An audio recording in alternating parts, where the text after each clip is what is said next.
What's up, my cool cats and my dangle dogs? This is your DJ, Annie. And I'm Minty. And this is our radio show, FunUntitled, where we serve every podcast with an FU. And today we're reviewing episode 22 of Yashahime. You're not gonna criticize that I called this a radio show? What is a podcast if not a radio show?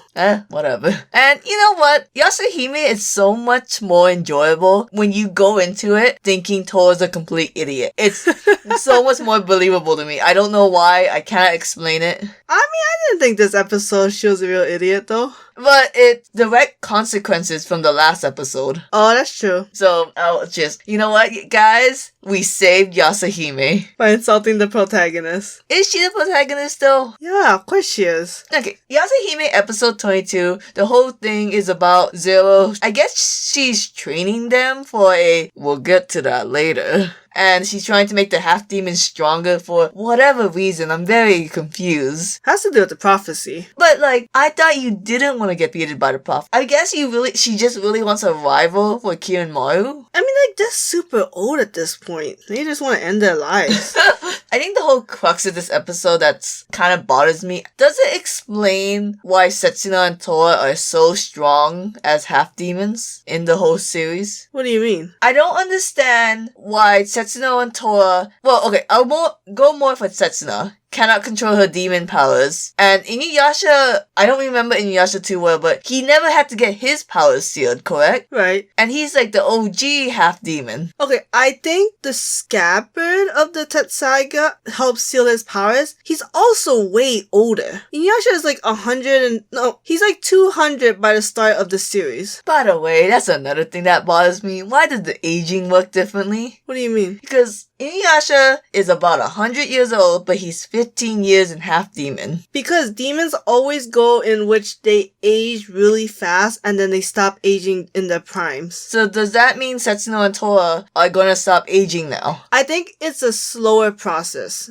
It's just, it goes fast exponentially and then it just, peters out in the growing phase. Okay, tell me if I'm nitpicking. I'm very confused on why there's all these new rules for Setsuna and Tora that didn't apply to Inuyasha.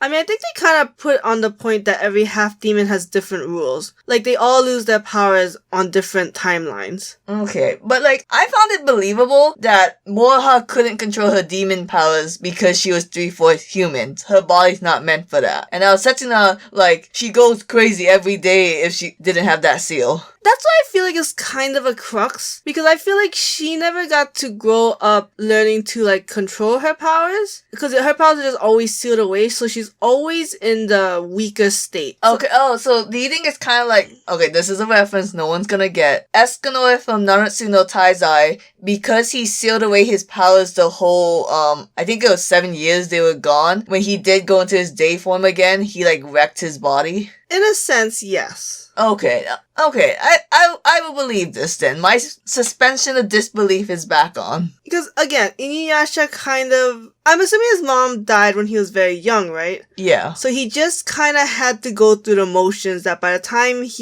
when the series started, he just had that shit better under control. But I do know that he still does go out of control. And I think the scabbard of the Tetsaiga helps him. Not completely, I don't think he needs a lot of help like Setsuna does. Yeah. But it just still does help. We should probably do the skeleton of the episode instead of just bitching and complaining about continuity. Who started this? I'm just saying, everyone was thinking it and you cannot ignore it. It's almost like you cannot get into the episode before the grievances about the whole power imbalance. I think they're implying that the three girls has more of Toga's blood than Inuyasha did. See, I don't know about that. I think it's just whenever there's a prophecy, it always has to be of somebody who has weird circumstances. Yeah. And so Inuyasha just in his life was never gonna have it. And it's just like breaking the fourth wall. How else would you have these three girls be the main characters? I don't know why I want to, okay, have you read Macbeth by Shakespeare? We're gonna edit this out, but I'm laughing that you called it Hamilton. But, you told me about it. I don't really know. There's a part, I can't remember what happened? Who this was referring to? I believe it's to Macbeth himself. There's a prophecy that he will be killed by a man who was never born by a woman. So that's impossible, right? Yes. There is a man who was born through circumcision, so that doesn't count as being birthed by a woman. You hear that, all you circumcised babies, all you chihuahuas? Wasn't born the natural way. Well, I'm just saying, it's like, when there's a prophecy in play, what else would you have if not, like, a weird circumstance, which would be half demons traveling through time? There's a rumor. I'm not sure if this is confirmed that Yashahime's gonna get a second season, which I'm like, no one like first who approved of this, but I digest. I used the wrong word, but whatever. And I don't think we're gonna get anything solved in season 1. Like, they're clearly spiraling toward the end here because we're at our, like, 24, 26 episode limit. Who knows? Depends on who's doing this, right? Is this Black Clover where they just go boom, boom, boom? Or is it like My Academia where they're having seasons? I gotta think seasons, right? I'm sure Yashahime is raking in a lot of money. No matter what. I've never seen any merch yet. In America. Well, okay, I follow a bunch of Japanese people, okay? For KNY. Whatever. So, this episode 0, she pins down Miroku. That whole conversation was kind of weird to me. She has a pimp cane that allows her to do spider powers. And she's like, oh, I had a flashback this morning about how I flirted with the demon dog Toga. So now I'm kind of insane. It's just hot girl shit. I want to talk about Shishomu's mom not giving a shit. I was looking at because I wanted to figure out what Shishomu's mom's name, and she doesn't have a name yet. Maybe Yashahime will name her. But in the physical descriptions, Shishomu's mom wears butterfly-themed kimonos. What the oh my god. Zero is dressing like Toga's first wife in hopes to become his second wife. That is the dream. That is the dream. As a fair maiden, I can't say that is the dream. But, and I'm like, Zero, you're pretending to be human? Your ears are pointy.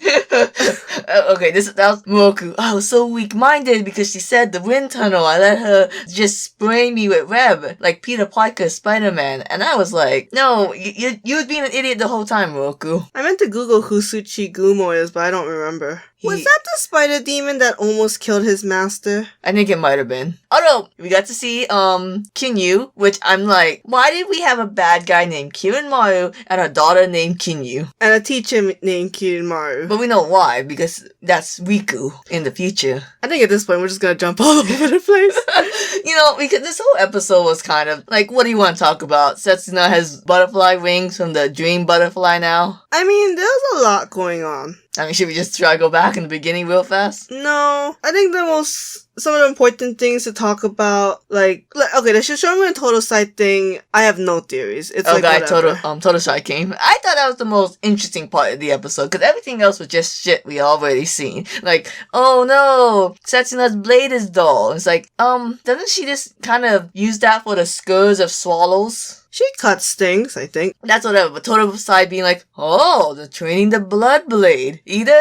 he's foreshadowing something, and they did a really shitty job of it, because it was so anticlimactic in his, entrance. It was just, okay, he's there. I don't think a foreshadow's supposed to be climatic. Otherwise, it wouldn't really be a foreshadow. I'm just saying, I just wish Totosai's entrance look wasn't just, and then gone. Like, they put all the budget into that 3D mountain fight. That's pretty cool. That was pretty cool, but that's where all the budget went, so Totosai couldn't even have, a black silhouette. Like, you have to assume people who don't know Inuyasha is watching Yashahime. That's what My Hero Academia does in every episode. That's what Yashahime's assuming, because they introduce the characters over and over again. I don't like it when shows do that. I don't like it, but I get it. So you have to assume, and so to someone who doesn't know anything about Inuyasha, you should have made Totosai more mysterious. I just don't think a black silhouette, I think that's so 80s. Oh. And it doesn't really do what it's meant to do, or it's not as much as you think it does. It's a 90s cartoon, man. True. The interesting part is at the end, when Zero is talking about Toga, and she's feeling the soil. Let me feel my oats. Okay, what does it mean? I don't know what it means. The witch in Inuyasha stole the soil that Kikyo was buried in and revived that bit. We're bringing back Inuyasha's mom? We're bringing back Inuyasha's dad!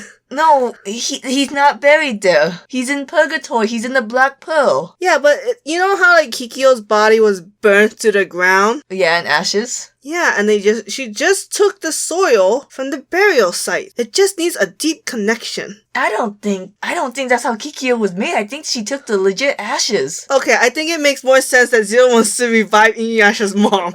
Okay, is that the conclusion you wanted to get to? Zero's a huge dumbass lesbian. A disaster of a woman.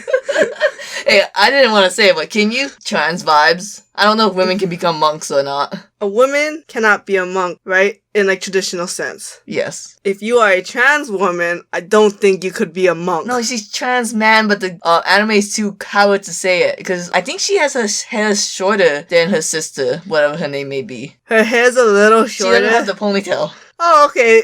She chopped off the ponytail. Now she's a trans man? I'm just saying, okay? You cannot take these... You can take my trans Kinyu headcanons away from me when you take away my trans canal ancestor away from me. What? You know how in the end of... Okay, this is spoilers, but not really. The end of Demon Slayer, you see... It is spoilers. But not really. Yes, it is. You see Canal's great-great-great-grandchild. Uh-huh. And she's supposed to kind of be the reincarnation, but it's a boy. Uh-huh. And no one else switched genders in this reincarnation, so that guy's a trans man. Look, hit me up if you want trans headcanons. Going back, the total side thing kind of bothers me. I'm just saying the show needs to do a better job at foreshadowing other than just dropping words. I don't care. You have to have some symbolism. Like in Attack on Titan, they had all this symbolism you won't get. It's a fucking foreshadow. And you're asking, like, the world of it. I'm asking for some goddamn thought instead of just dropping shit. It's a story. You're supposed to write things. Like, okay, here's another thing. Okay, if you want to move on. The next episode in Inuyasha, the Riku comes back, and I don't understand the Riku-Zero relationship. You know what the relationship is? Is that the characters have cool concepts, but they're very boring. And they break all the rules, and they're so fucking annoying to have them. And I know you said in the beginning when Toa was like, oh, what is this feeling I have for this boy? You know, I never had this with Papa Soto. It's like, can we not have this monologue? Can we just move on with the episode about sharpening your sister's blade? Like, do we need this B-plot? Will we save him with the power of love? No, but when Riku dies and Toa's sad, you can't say you didn't see it coming. Like how Lanza and Alora got together in Voltron. Like, that was just like season 1, then ignore it, then season, 8? They came back? Like, the fuck? Do we have any theories about Kirin Maru, the homeroom teacher? Like, meeting up with Papa Soto? Sota? Sota? I think it's Sota. Sota? Yeah, I think it's Sota. Oh, your theory is that Mr. Keating is Riku. Yeah. I don't give a fuck. Oh. I don't give a fuck who Riku is. The Grim Comet. I don't think the math is right. What math? Oh, how it comes every 500 years? Yeah. Oh boy. Man, oh boy. I don't know why, I just had the idea that demons disappeared during the 1500s. Paul Revere had many things to worry about. Paul Revere's like in the 1800s. I don't know who lives in the 1500s then. The dinosaurs. The dinosaurs. Okay, we're gonna go Wikipedia timeline of when 500 years ago was. Okay, bye.